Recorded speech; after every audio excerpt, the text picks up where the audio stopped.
그 다음에 이제 키루스 대왕이죠. 한 100년 지난 다음에 이 키루스 대왕이, 사이러스 키루스 대왕이 등장하죠. 성경의 키루스 대왕. 네, 광개토 대왕이죠. 그 다음에 다리우스 1세가 있습니다.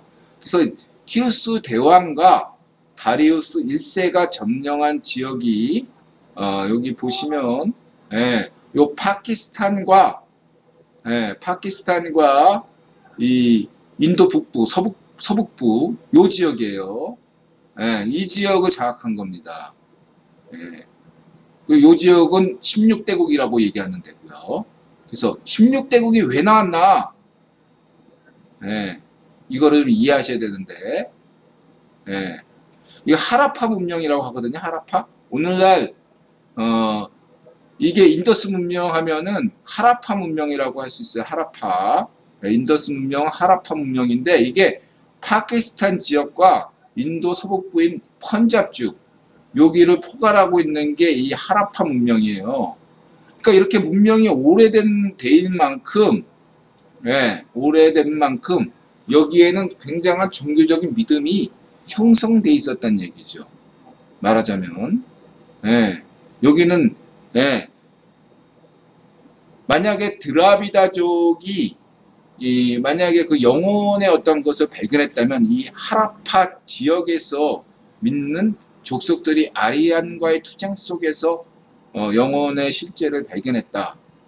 이렇게 볼 수 있겠습니다. 그래서 하라파 문명이 중요하다. 이렇게 말씀드리고 싶고, 중요한 것은 또 뭐냐면 이 키루스 대왕과 다리우스 1세가 이 지역을 약 200년 이상 통치합니다.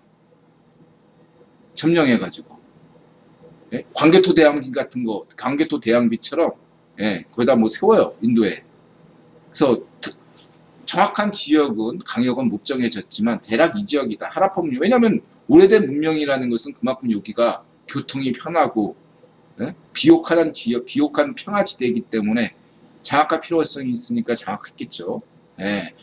그래서 이 16대국은 왜, 이게 중요해요. 16대국이 왜 발생했냐. 인도의 16대국이 왜 발생했냐면, 당연히 페르시아 대국에게 밀려나서,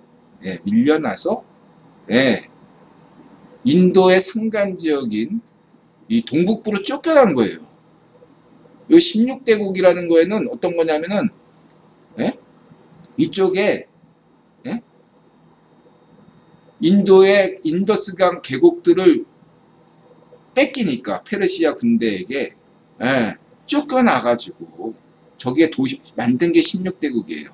마치 고구려 군대 장수왕 고구려군이 한성백제 계로왕을 죽이니까 한성백제를 멸망시키니까 쫓겨난 애들이 공주 이쪽으로 가가지고 충청남도 쪽으로 가서 만든 게 나중 백제잖아요. 공주 백제, 부여 백제.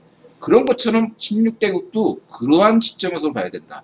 다시 말해 16대국이라는 것은 인도 역사에서 뭔가 잘 나가던 시대가 아니라 오히려 위기의 시대였다.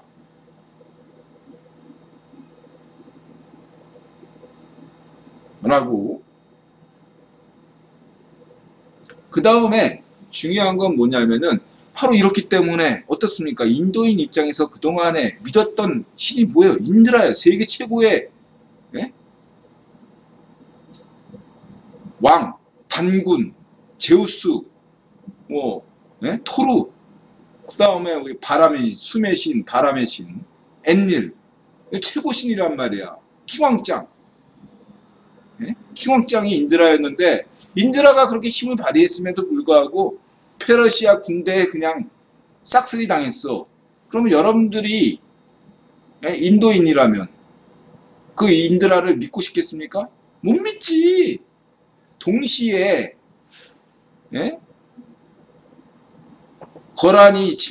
고려시대 때 거란이 침략하니까 그때 만든 게 삼국유사 같은 거 아니에요. 불경이 주잖아요. 불경의 힘으로 나라를 구하겠다. 서양도 마찬가지죠. 뭔가 위기에 국난에 닥쳤을 때는 뭐 성경의 힘으로 나라를 구하겠다. 뭐 이스라엘도 마찬가지고. 한편으로 믿었던 신들이 붕괴했어. 인드라 같은 애가. 예, 다른 한시로는 종족의 멸종 상태의 위기 상황을 닥치니까 예? 새로운 어떤 신앙치기가 필요했고, 예, 동시에 종교적인 열망은 더 들끓었죠. 우리가 신앙심이 부족해서 이런 위기를 겪고 있다고 여기니까. 예, 그러기 위해서 새롭게 16대국에서는 당연히 기존 신체계, 기존 종교체계를 부정할 수밖에 없는 상황으로 도달한 겁니다. 다시 말하자면 아슈르바니팔 도서관 사태와 그 다음에 이 키루스 대왕과 다리우스 1세의 인더스 문명 정복이 없었다면 우파니샤드가 필요 없었다는 겁니다. 우파니샤드가 왜 갑자기 뜬금없이 나왔겠어?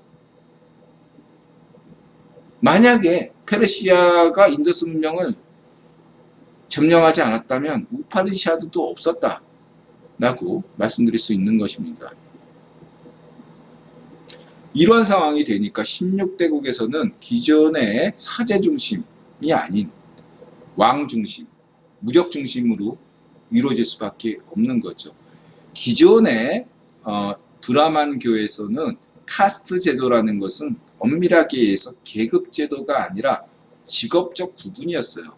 예를 들면 넌 사제, 너는 전사, 너는 농부, 이런 식으로 그냥 직업적 분류였습니다. 같은 아리안족 내부에서의 직업적 분류에 지나지 않았어요. 근데 얘네들이 인더스 계곡에 정착하면서부터 유목민족이 아닌 반농업 정착족이 되면서부터 이 직업 구분이었던 것이 계급으로 바뀝니다. 이유는 아주 간단해요. 순혈주의 때문에. 순혈주의. 아리안족은 얼마 안 되고 소수였고, 소수였습니다. 반면에 인도에 그동안에 있었던 원주민인 드라비다족은 다수예요. 그러니까 혼혈이 불가피했죠. 근데 이 혼혈을 하게 되면 낮게 봤단 말이에요. 같은 아리안이라도, 같은 아리안이라도 너는 홍길동 이렇게 돼버린 거예요. 그래서 그 핏줄, 순혈주의의 여부에 따라서 핏줄이 너무 지나치게 드라비다족에 가까우면 너는 하층, 같은 아리안족이라고 볼 수 없으니까 너는 제일 굳은 일을 해라. 그리고 순혈주의, 어머니 목에든 북에든 모두가 100% 아리안이면 최고의 계급, 이렇게 된 것이 후기 브라만교의 위상이었단 말입니다. 그런 어떤 브라만교였기 때문에 당연히 기존의 드라비다족과의 엄청난 불가피한 투쟁이 필요했고 발생할 수밖에 없었고, 그러한 과정에서 마침 페르시아 군대가 밀려 들어와서 망했단 말이에요. 그러니까 이 브라만교 자체를 완전히 바꾸지 않고서는 이 16대국에서 뭔가 자신들의 어떤 방법이 없었던 겁니다. 그런 와중에서 이 16대국 이런 정치 상황에서 붓다가 나온 거죠. 한편은 자이나교가 나오고 붓다가 나온 거예요. 붓다는 영혼의 실제, 윤회의 실제를 부정했습니다. 영혼은 없다. 윤회도 없다. 붓다가 얘기한 거. 다시 말하면 이렇게 얘기하는 것은 붓다 이전에 당시 인도에서는 영혼의 실제를 믿었고 윤회의 실제를 믿었던 겁니다. 근데 붓다는 영혼도 없고 윤회도 없다고 얘기했어요. 오늘날 굽타교 애들이 붓다는 영혼을 믿고 윤회를 믿었다고 구라치는데, 일부 굽타교 애들이 붓다는 분명히 얘기하지만 영혼을 부정했어요. 영혼은 없다. 그 다음에 윤회도 없다. 이렇게 분명히 강조했어요. 나중에 이제 대승불교 제자들이 구라친 거지. 굽타교로 전향하면서 힌두교 일부로 포함시키려고 그렇게 된 거고, 그렇게 주장할 만큼 붓다가 이렇게 얘기한 거는 영혼도 없고 윤회도 없다고 얘기하는 것은 뭐냐면은 드라비다 종족이 아리안족에 대항해서 투쟁하잖아요. 영혼을 믿고. 예, 그 부질없다. 그렇게 한들 예, 행복이 오냐? 이렇게 질문하는 거예요. 상류층이 하는 얘기가 아니라. 왜냐하면 붓다교는 이 드라비다교에도 신분 구별을 안 했으니까. 너네 그냥 예, 자이나교 믿지 말고 그 당시에 가장 예, 불교 붓다의 사상과 가장 격렬하게 맞섰던 집단이 바로 자이나교예요. 자이나교는 영혼의 실제를 믿었거든요. 자이나교가 말하자면 오늘날 예, 드라비아 종족의 어떤 드라비아 종족과 물론 순수하게 100% 드라비다 종족의 종교는 아니지만 드라비다 종족과 아리안족을 드라비아인 중심으로 만든 것. 그러니까 그러니까 아리안족은 드라비아 종교를 받아들여서 자기식으로 만든 게 힌두교라면 그렇게 발전하고 브라만교는 드라비아인의 종교를 받아들여서 힌두교로 진화했고 이 드라비나 종교는 원시 종교는 아리안족의 영향을 받아서 자이나 종교로 진화했어요. 그러니까 이 자이나 종교가 그래서 이 불교 세력, 붓다 세력하고 가장 적대적이었어요. 힌두교하고 적대적인 게 아니라 이 불교 세력과 가장 적대적인 세력은 자이나교였어요. 왜냐하면 자이나교는 영혼의 실제를 믿었거든요. 내세도 믿었고.